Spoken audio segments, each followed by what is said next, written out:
Some men live their entire lives feeling like something is missing, not something they can name, not something they can hold, just a quiet absence. In a town nestled between two hills, there lived a young man named Daniel. From the outside, Daniel had what most men hoped for: a trade, a roof, people who knew his name. But inside, he carried something he could not explain, a heaviness without cause and an emptiness without shape. Every morning he rose before the sun and still felt tired. Every evening he sat by the fire and still felt cold. He worked hard. He kept his word. He was not a man who complained, and yet something was missing, not a thing he could point to, not something another person could give him, just a quiet, nameless ache, the kind that follows a man like a shadow and disappears the moment he tries to face it. The men around him seemed lighter. They laughed without effort. They slept without struggle. Daniel watched them and wondered, what do they carry that I do not? What do they know that I have forgotten? Maybe you have felt that too, that weight with no name. Most people have. He tried to outwork it. He rose earlier and slept later. He tried to outwalk it. He wandered the hills until his legs ached. He spoke to older men in the town. They told him, "It will pass." He spoke to himself in the dark. He told himself, "Be grateful." But the emptiness did not listen. It was still there at the end of every day, patient, quiet, waiting in the space between one breath and the next. Then one afternoon, a traveler mentioned an old man who lived beyond the eastern road, near the river, far from the noise of town. They said he had once been a healer, that he had helped many find what they were searching for. Daniel hesitated for 3 days, then he went. The old man's home was small, a fire inside, a garden outside.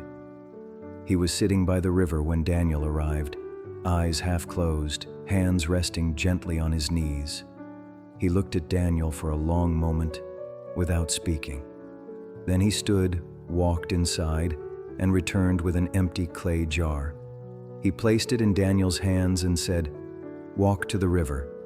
Fill this jar with water, then bring it back to me. But do not look at the water while you walk. Keep your eyes on the ground in front of you." Daniel did not understand, but he went. The path was narrow and uneven. Roots crossed the earth. Loose stones shifted under his feet. He had to watch every step carefully, or he would fall. And so, step by step, he walked. When he reached the river, he filled the jar. Then he turned back, moving slowly, steadily, one step at a time, eyes fixed on the ground. He arrived without spilling a single drop, and for the first time in months, the emptiness had nowhere to go. The old man looked at the jar, then at Daniel. "While you were walking," he said quietly, "what were you thinking about?" Daniel opened his mouth, then stopped.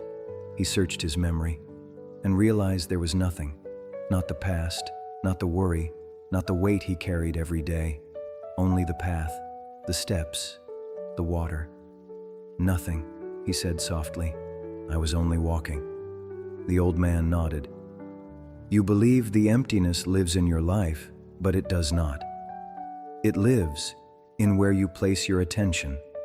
Daniel stood still. Something in him shifted, not suddenly, not completely, but enough, like a door long closed, opening just slightly. That evening, he took the longer road home. He noticed the color of the sky, the smell of the earth, the sound of his own footsteps. The town had not changed, but the way he moved through it had. He had not been cured. That is not what happened. What happened was quieter than that. He remembered where he was. The emptiness did not disappear, but it lost its power, because now he understood. It was never proof that something in his life was missing, only that he had been somewhere else, in his thoughts, in his fears, in the noise inside his own mind, instead of here.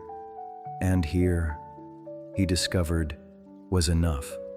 So if today you carry that same weight, if it feels like something is missing but you cannot name it, do one simple thing.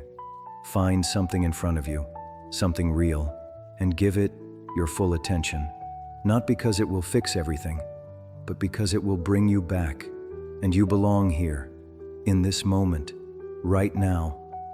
He wasn't missing something in his life. He was missing from his life.